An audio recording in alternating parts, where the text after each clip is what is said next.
আসসালামু আলাইকুম। আজকে আমি সপ্তম শ্রেণীতে অধ্যায় ৭.১-এর ৮ এবং ৯ নংয়ের প্রশ্ন সমাধান করব। তো এগুলো কীভাবে করতে হবে সেটা দেখে নিন। আমাদের মূলত কী করতে হবে, এক্স মান নির্ণয় করতে হবে। যেহেতু যে লেটার দিতে হবে সেই লেটারে কী করতে হবে, মান বের করতে হবে।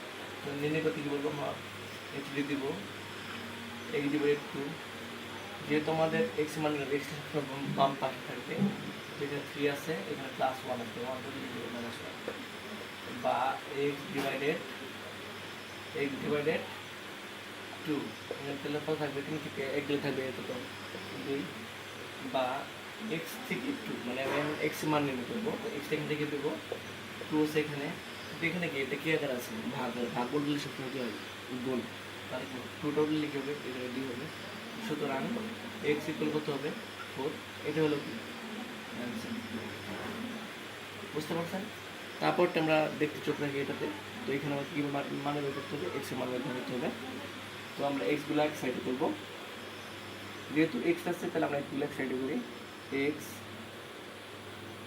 ডিভাইডেড 3, যেহেতু এই পাশে রয়েছে, তো এই পাশ থেকে এই পাশে নিয়ে আসতে কী করতে হবে, উল্টা হবে। এখানে কি এক্স ডিভাইডেড 2, এক্স মানে নিয়ে দেবো, এক্স তো এক্সগুলো সবসময় বাম পাশে চলে আসবে। তো এক্স যেহেতু ধনাত্মক আসতে গেলে এখানে নিয়ে আসলে কী হবে, ঋণাত্মক, মাইনাস এক্স ডিভাইডেড 2। এটা রয়েছে কি 7 রাখলাম এখানে, কিন্তু এই রুটটা যাবে এখানে, তাহলে কত হবে, মাইনাস। বুঝতে পারছেন? দেখেন, 8 ডিভাইডেড 3 মাইনাস 8 ডিভাইডেড 2, 7 থেকে 5 করে থাকবে কত, 2 লিখে নিলাম।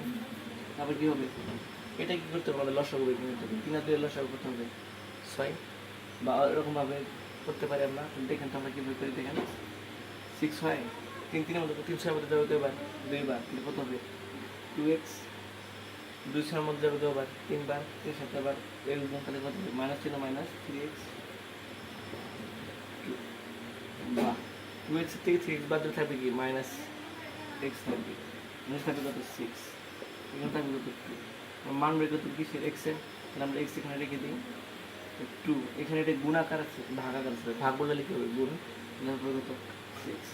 সুতরাং x ইকুয়াল কি হতে পারে, 6 দোকানে কত, 12। এটা হলো কি অ্যান্সার। আপনার এখানে এইভাবে অঙ্কটি মোটামুটি সমাধান করলে আপনাদের অঙ্ক কীভাবে হয়ে যাবে। তো এরকম নিয়মিত অঙ্ক শিখতে আমাদের চ্যানেলের পাশে থাকবেন। ধন্যবাদ।